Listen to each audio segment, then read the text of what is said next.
As we mark International Women's Day today, lifting up in particular the voices of Indigenous women in poetry and other words, we are so honored to welcome Patty Pettigrew, the founder and executive director of Thunder Woman Healing Lodge Society.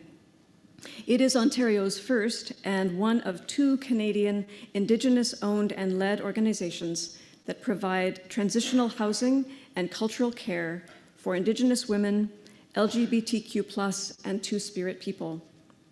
Thunder Woman Healing Lodge has 3 locations across the Greater Toronto Area.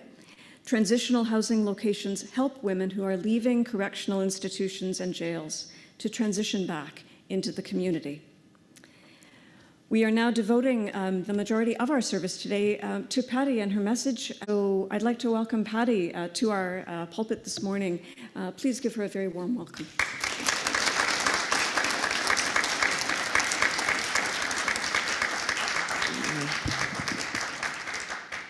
See if I can do this. Good morning. It's good to be back. I think the last time we were all together in person was just before COVID, wasn't it? Yeah, I think it was. And I think I said something at that time. I talked about the spirit name I was given, and I talked about thunder and it being the warning of a storm coming. And I think our storm was COVID. But we've survived that storm. And it just goes to show how resilient human beings are. And so I'll start with my introduction. My name is Patty Pettigrew. I'm a member of the Algonquins of Pikwakanagan First Nation, which is about an hour and a half west of Ottawa, just off Highway 60. We have one of the largest land claims happening right now in Canada. And it is my hope that someday when it's settled, we will in fact become an Algonquin province. My work with Thunder Woman, I can't even remember anymore when I started. It was so long ago, but in the past, I think since COVID, we really grew. So while COVID was a curse in many ways, it was also a blessing because all of a sudden dollars became available and we were able to get started. I set up, we started, I think I've told some of you know this, we started by getting backpacks and putting PPE and personal hygiene products in them, and we would, and we were able to get a van, and we would go out to the women's institutions, and when women were being discharged, we would pick them up and give them the backpack, and we would try to get them into hotel rooms. The city was providing hotel rooms at the time, but that didn't work out very well for the women that we were bringing out of the institutions because they needed greater supports. And so that's when I decided we would rent a house in Cabbagetown and we'd get operational. And so that's what we did. I'm really glad to say, I'm really pleased to say that last year, Toronto Native Council Fire had a house on Spadina Avenue that they were leasing from the city, and they hadn't done anything with it. And so their board passed a motion to turn that house over to Thunder Woman. And so we went in and we renovated the house, and we now are able to take in 10 women. So these are women on probation and women on bail. And I had the honor of having Maya and Margaret Newell come and visit the house. It was a really wonderful experience, and we've got full programming. The women that are in the house are absolutely loving it. And it just fills my heart when I hear them laughing and just really feeling like they finally have a home. We do cultural programming. They make ribbon skirts, jingle dresses. We take them to do to teach them traditional powwow dancing. And so that part of the cultural program is really working well for them. We do addiction counseling, trauma counseling, and we also joined the Y. So once a week, the women go out to the Y. We have parenting classes, and so it's a pretty full week for them. And they're doing really well. The rate of recidivism has gone down.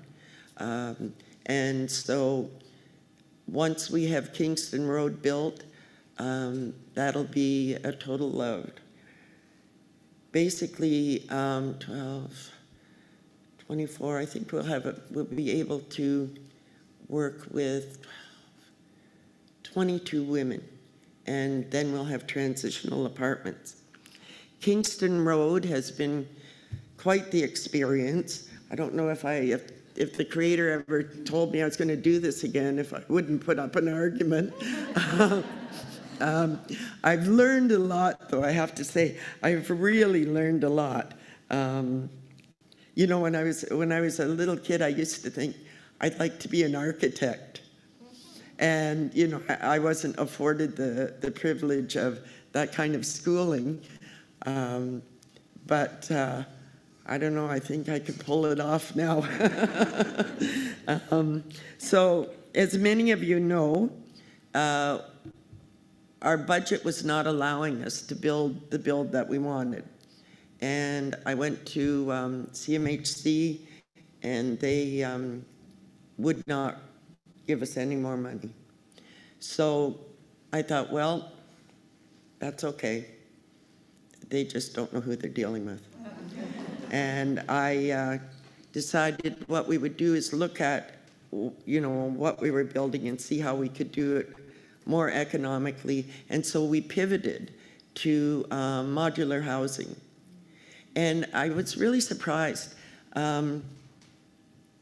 because the design that the modular housing people came up with, it has all the basic elements of what we wanted, but they've actually done it in a way that's, I like it way better. I really like it better. And so they're able to bring it in on budget. So we will be in the ground, I promise, this summer. And by, what date is our occupation? Are we occupying it? Sorry? Summer, fall 24. Yeah, so summer, fall 24, we'll open the doors. And yeah.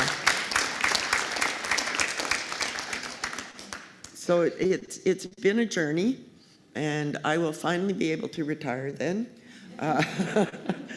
But we now, I just also want to mention one of the things that we're doing too is we have a housing program, and so we're housing a number of women who either are on the street or just released from corrections, and we have our outreach program.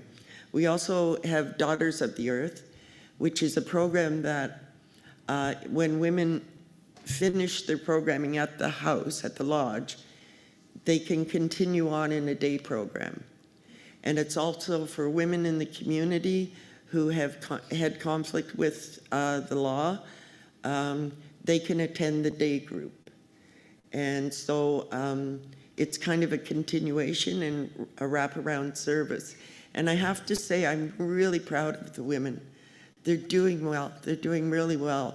You know, I'm about to negotiate for federal contracts for women leaving federal penitentiaries, but I have to say they're doing really well. So I'm going to be pushing for more healing lodges, Indigenous owned and operated across the country, because the Correctional Services Canada healing lodges that you hear the government speak about so much, they're not working. They are not working. So when we as Indigenous people are able to handle our own business, we do it in a way that it works. And I want to thank you all for your support. I can, you know, when I first started out and I met Margaret and Gilbert and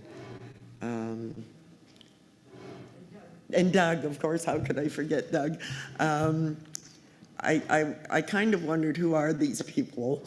And you've turned out to all be such wonderful allies.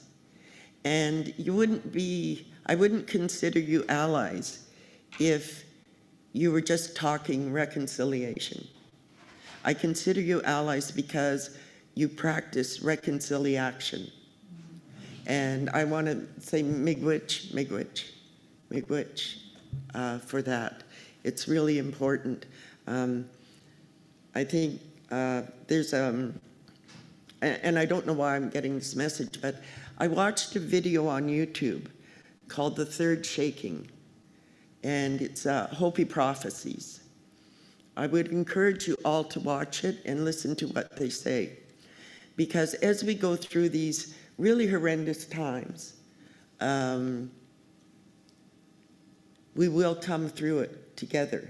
There is hope at the end of the tunnel.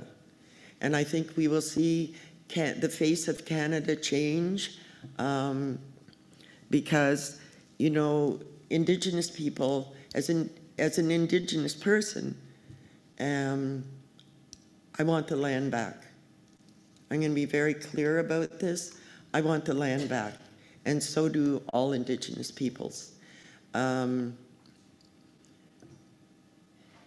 think when people first came here, there was, the culture clash was phenomenal. We view land in a different way. We see land, we see the earth as a living, breathing entity. And I think that when people came here with their doctrine of discovery in hand, they had a much different worldview. And so we're at a stage in our evolution as human beings when we really need to listen to what Indigenous people are saying, because the land is alive, and our next big challenge is going to be climate change. You know, I was thinking about how the governments of the world try to distract us. And now, you know, there's all this stuff going on with China, and they're kind of revving it all up in the news media. And so I say to myself, what are they trying to distract us from? Why are they, you know, revving up in this place? We need to look over here. And I can tell you right now that our biggest challenge will be climate change. We're seeing it happen. We need to treat the earth with respect. We really do.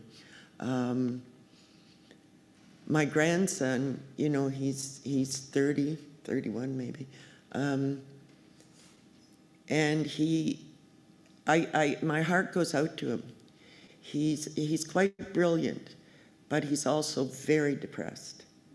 And a lot of that depression comes from the state of the world. And so when he talks to me about all these things and what's coming, I sometimes have to say to him, you know, Damien, I'm an old lady. I'm not going to be here when these things happen. And I'm sorry. I'm sorry we've left it in such a mess. And so, as I say, my goal is to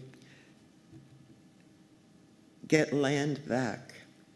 I want land for the women. I want land for the women that they can go out onto the land and have land-based teachings. And so before I kick off and leave, that's what I'm going to do. I'm going to find land for these women so we can do land-based teachings because it's so important. Okay? So miigwech.